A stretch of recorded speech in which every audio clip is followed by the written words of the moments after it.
मात्र तुम्ही प्रत्येक जण तव्यावरती भाकरी करतात ना, तव्यावरती भाकरी करतात ना, तवा तापला का नाही मग आज हात लावून पाहते का? हात लावून पाहते तुम्ही? पाण्याचा शितोडा टाकते. तव्यावरती पाण्याचा शितोडा टाकला त्या घरामध्ये वादविवाद होणार, भांडणं होणार. त्या तव्यावरती पाण्याचा शितोडा टाकला आणि त्याची भाकर भाजली, ती भाकर जो खाईल ना तो तुमच्या बरोबर भांडणं करेल, तो तुमच्याबरोबर भांडणं करेल. मग तवा तापला का नाही हे पाहण्याकरता मात्र दुधाचे शितोडे टाका त्याच्यावरती. काय अनुभव येतो पावर आहे? दुधाचे शितोडे टाका. तवा तापला का नाही पाहण्याकरता पाण्याचे शितोडे न टाकताना दुधाचे शितोडे टाका, तुम्हाला निश्चित मात्र अनुभव येईल. आणि पाण्यामध्ये मीठ एकत्र करून तुमचं घर पुसा. मीठ हे आसुरी शक्तीला विरोध करणार आहे. जेव्हा मात्र तुमच्या हातापायाला असं काय म्हणता ना ते पुसा राहत नाही, त्या टायमाला तुम्ही एकदम मिठाचं पाणी करून हातपाय धुवा तुम्ही. ज्याला झोप येत नाही ना ते मिठाचं पाणी करून आंघोळ करून झोपावर गार झोपेल बा. झोपेची गोळी घ्यायची सुद्धा गरज नाही त्याला. हे तुझं आहे, तुझं पैसे फिरी तू जागा चुकलास आपला आपल्या जवळ आहे. म्हणून मात्र आपल्या दारामध्ये जी तुळस आहे ना त्या तुळशीला दररोज मात्र दुधामध्ये थोडंसं म्हणजे साखर टाकून दूध पाणी एकत्र करून ते मात्र तुळशीला टाकत जा. तुमच्या घरामध्ये लक्ष्मीचा वास राहील, लक्ष्मी तुमच्यावरती प्रसन्न राहील. या पद्धतीनं करा. आणि तुमच्या घराच्या समोर जर तुळस असली ना, तुळस एक मात्र कुंडीमध्ये वृंदामध्ये तुळसले. त्यात सकाळी प्रश्न विचारला होता आम्हाला त्याबद्दल. तुळस ही मात्र खूप श्रेष्ठ आहे. एक आहे रामा आणि दुसरी आहे श्यामा. तर ही रामा आणि श्यामाची तुळस आहे काळी तुळस, ती मात्र खूप शक्तिशाली. जर समजा तुम्हाला कधी सर्दीचा त्रास होत असेल ना, सर्दीचा त्रास, त्याच्यामध्ये माता भगिनींना तुळशीची पूजा करण्याचा अधिकार आहे. मंजूळ आणि पानं तोडण्याचा अधिकार नाही माता भगिनींना. म्हणून माता भगिनींनी तुळशीची पूजा करायची. घरामध्ये कोणालाही मात्र सर्दीचा आजार असला तर ते मात्र भाऊदादांनी तुळशीचं दर्शन करून 7-8 पानं तोडून घ्यायचे. ते वल्ल्या कपड्यामध्ये गुंडळून मात्र ठेवायचे. आणि रात्रीच्या वेळेस मात्र उशी डोक्याखाली न घेताना उशी इथं खांद्याखाली घ्यायची. असं खाली मात्र अशा पद्धतीने डोकं झालं पाहिजे. तो तुळशीचा पाला मात्र असं चुरगळून 2-2 थेंब मात्र तुमच्या नाकामध्ये सोडा. 2-3 दिवस असा विधी केला तर तुमची सर्दी कायमचीच गायब होऊन जाईल. या पद्धतीनं. त्यात दुसरी गोष्ट पुन्हा एक त्यामध्ये माता भगिनींना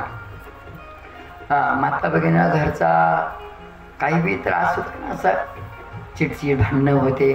ती आई वडील घर दार सगळं मात्र सोडून मात्र ती सासर घरी येते.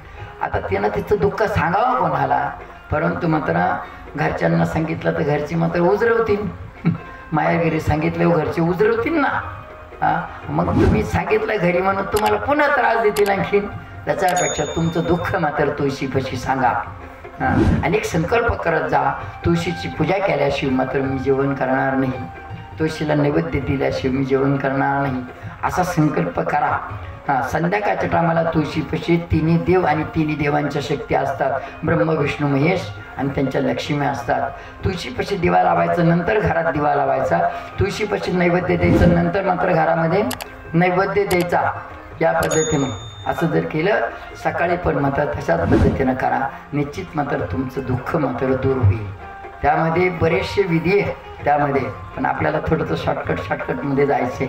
पण एक सांगतो, जर समजा माता भगिनीला मासिक धर्म पाळीची गडबड असेल तर त्यामध्ये अगोदर त्रास होतो, नंतर त्रास होतो, मासिक धर्म पाळीत त्रास होतो. मासिक धर्म पाळी रेग्युलर येत नाही, संततीला अडचण येते.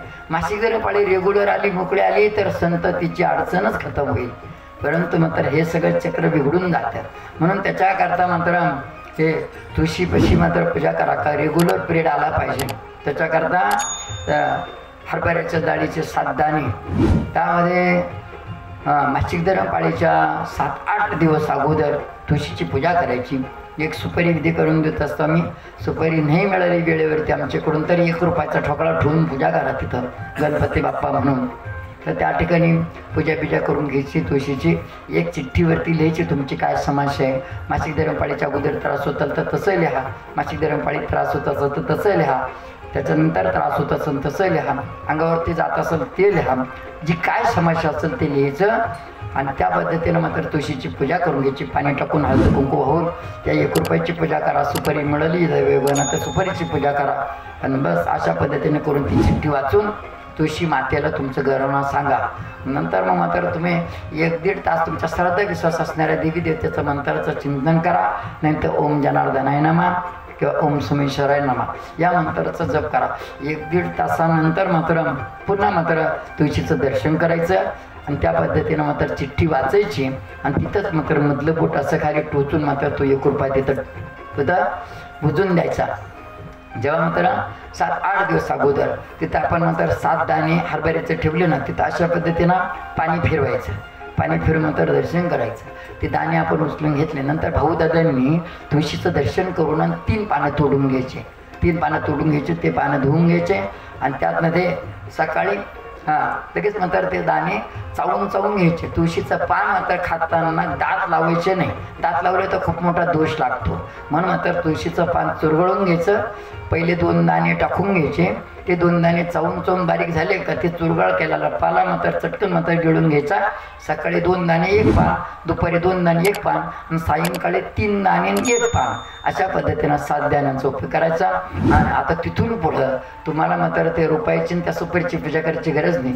दररोज फक्त पूजा करून घेत जा, दर्शन करत जा आणि भाऊ दादांनी मात्र ते पानं तोडून ठेवत जा आणि माता भगिनींनी त्या प्रसादाचा असा उपयोग करा. निश्चित मात्र तुमच्या मासिक धर्मपाळीच्या नंतर मात्र तुम्हाला अनुभव येईल. अनुभव आल्यानंतर तो 1 रुपयाचा ठोकळा बुजवलेला तिथं किंवा मात्र ती सुपारी ना महादेवाच्या मंदिरात जाऊन मात्र ती सुपारी त्या ठिकाणी पूजा करून ठेवा, दर्शन करा. पुढं मात्र कधी समस्या निर्माण होणार नाही. या पद्धतीनं मात्र एवढंच विधी सांगून पुढे जाऊ. या पद्धतीनं मात्र सगळे